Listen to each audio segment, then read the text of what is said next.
Assalamualaikum warahmatullahi wabarakatuh. Selamat pagi anak-anak. Assalamualaikum warahmatullahi wabarakatuh. Selamat pagi, Pak. Gimana nih kabarnya?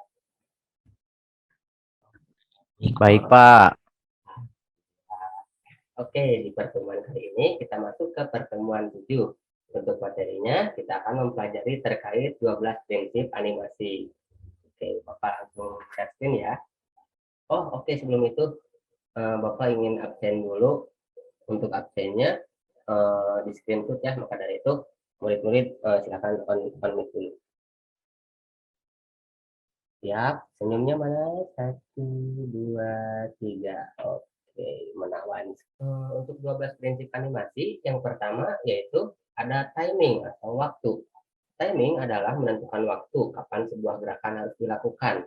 Dan spacing adalah menentukan percepatan atau perlambatan dari berbagai jenis gerak. Selanjutnya ada easy in dan easy out, yaitu percepatan dan perlambatan. Eh, Slow in atau easy in terjadi jika sebuah gerakan diawali secara lambat, kemudian menjadi cepat. Lalu slow out atau easy out terjadi jika sebuah gerakan yang relatif cepat kemudian melambat. Jadi seperti itu. Selanjutnya, yang ketiga ada arcs atau lengkungan. Pada dasarnya sebuah gerakan terjadi secara lurus, terdapat sedikit pergeseran. Arcs merupakan usaha atau proses editing menggerakkan sebuah objek agar tidak sempurna atau dirusak sedikit agar terlihat alami atau realistik dan terlihat lebih smooth gitu ya. Karena pergerakan objek mengikuti suatu pola yang berbentuk lengkung. Oke, selanjutnya yang keempat ada follow shrug and overlapping action, yaitu gerakan penutup sebelum benar-benar diam. Itu mungkin Claudio mic-nya bisa dimatikan dulu. Oh, Ada kebocoran mic-nya. oh iya, Pak. Maaf, Pak. Tidak apa-apa. Oke, kita lanjut ya. Follow track atau overlapping action yaitu gerakan menutup sebelum benar-benar diam. Untuk follow track adalah tentang bagian tubuh tertentu yang tetap bergerak meskipun seseorang telah berhenti bergerak. Untuk overlapping yaitu adalah serangkaian gerakan yang saling mendahului. Prinsip ini menggambarkan perilaku karakter yang sebelumnya menyelesaikan suatu tindakan. Nah, selanjutnya ada secondary action atau gerakan pelengkap atau gerakan lain selain gerakan utama, yaitu untuk memperkuat gerakan utama supaya sebuah animasi tampak lebih realistik. Secondary action tidak dimaksud untuk menjadi pusat perhatian, sehingga mengabulkan atau mengalihkan perhatian gerakan utama atau karakter utama. Untuk kemunculannya berfungsi sebagai memberikan empati untuk memperkuat gerakan utama. Nah, selanjutnya ada squeeze and stretch. Apa sih squeeze and stretch itu? Efek lentur atau plastis pada suatu objek atau figur sehingga seolah-olah memulai atau menyusut. Memuai atau menyusut sehingga memberikan efek gerakan yang lebih sejuk. Sepertinya Ajis baru masuk ya. Mohon maaf baru masuk karena kendala sinyal. Setelah berapa menit Ajis? Setelah 5 menit. Oh, setelah 2 menit. Oke, untuk minggu sekarang Bapak toleransi untuk ketelatannya, tetapi untuk minggu depan eh, harus on time ya masuk kelasnya. Ya, baik. Selanjutnya yaitu ada exaggeration atau melebih-lebihkan.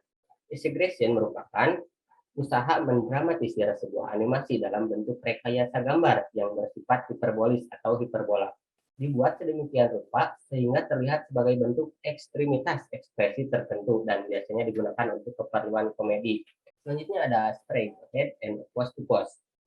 Straight ahead merupakan membuat animasi dengan cara menggambar satu persatu atau frame by frame sampai selesai dengan seorang diri. Kelebihan dari teknik ini yaitu kualitas gambar yang konsisten karena dikerjakan oleh satu orang saja. Akan tetapi memiliki kekurangan yaitu pengerjaan yang cukup lama karena dikerjakan hanya satu orang. Selanjutnya ada pose to pose atau pembuatan animasi dengan cara menggambar hanya pada keyframe tertentu saja. Selanjutnya in between atau interval akan digambar oleh asisten atau animator lain. Cara ini memiliki waktu pengerjaan yang lebih cepat karena melibatkan tidak hanya satu orang saja atau melebihi dari satu orang dan cocok diterapkan pada industri animasi. Selanjutnya yang ke-9 yaitu ada anticipation atau gerakan pendahulu. Anticipation dapat diartikan sebagai persiapan atau awalan gerakan atau ancang-ancang. Gerakan ini bertujuan untuk menjelaskan gerakan utama agar penonton memahami apa yang akan terjadi berikutnya. Tagging adalah sudut pengambilan gambar atau sudut pengambilan kamera seperti memperbesar muka tokohnya untuk memperlihatkan kesedihan atau ekspresi, mengambil dari jarak jauh untuk memperlihatkan kemewahan suatu rumah, atau mengambil dari atas untuk memberikan kesan ada seseorang yang mengintip atau sebagainya. Tagging dalam animasi meliputi bagaimana lingkungan dibuat untuk mendukung suasana atau mood yang diinginkan atau yang dicapai sebagai atau keseluruhan scene. Yang ke-11 ada personality atau penjiwaan karakter. Nah, personality membuat sedetail mungkin kepribadian seseorang tokoh, misalnya tanggal lahir, hobi, sifat baik atau jahatnya gitu ya.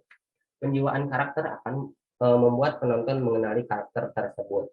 Selanjutnya dan yang terakhir yaitu ada appeal atau daya tarik karakter.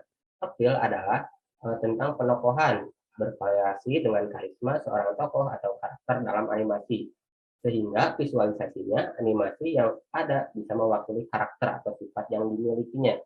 Untuk daya tarik karakter tersebut harus mempengaruhi emosi penonton, misalnya tampangnya yang bodoh seperti yang dicontohkan tadi pada karakter SpongeBob, sehingga membuat penonton tertawa, atau tampang yang tidak berdosa sehingga penonton merasa kasihan pada karakter tersebut.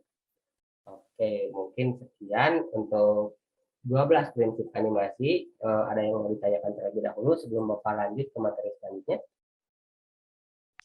Saya mau nanya dong, Pak. Boleh, silahkan kalau gitu. Kalau misalkan, jadi gimana sih Pak? Bagaimana sih penerapan untuk contoh dari 12 prinsip animasi yang tadi itu kayak di animasi yang sudah ada seperti yang SpongeBob, Pak? Oke, nah untuk itu Bapak akan menayangkan video agar anak-anak lebih memahami bagaimana 12 prinsip animasi itu diterapkan pada animasi yang sudah ada, ya.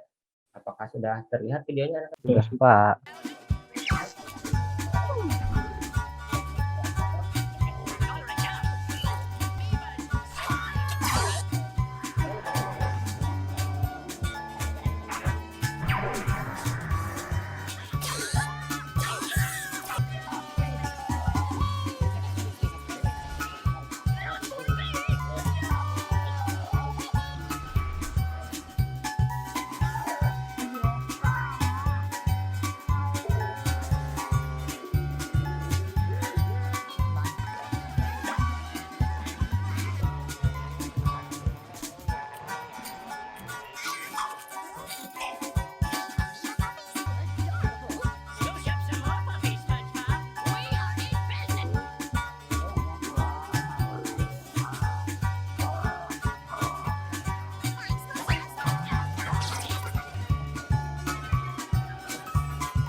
Mungkin sekian untuk materi hari ini. Apa ada yang mau ditanyakan lagi selain Claudio? Mungkin Ajis mau ada pertanyaan atau tidak? Tidak. Oke, jika tidak, maka dari itu Bapak cukupkan untuk pembelajaran hari ini. Terima kasih untuk perhatiannya anak-anak. Mohon maaf apabila Bapak ada kesalahan. Assalamualaikum warahmatullahi wabarakatuh. Waalaikumsalam. Waalaikumsalam warahmatullahi wabarakatuh. Terima kasih, Pak.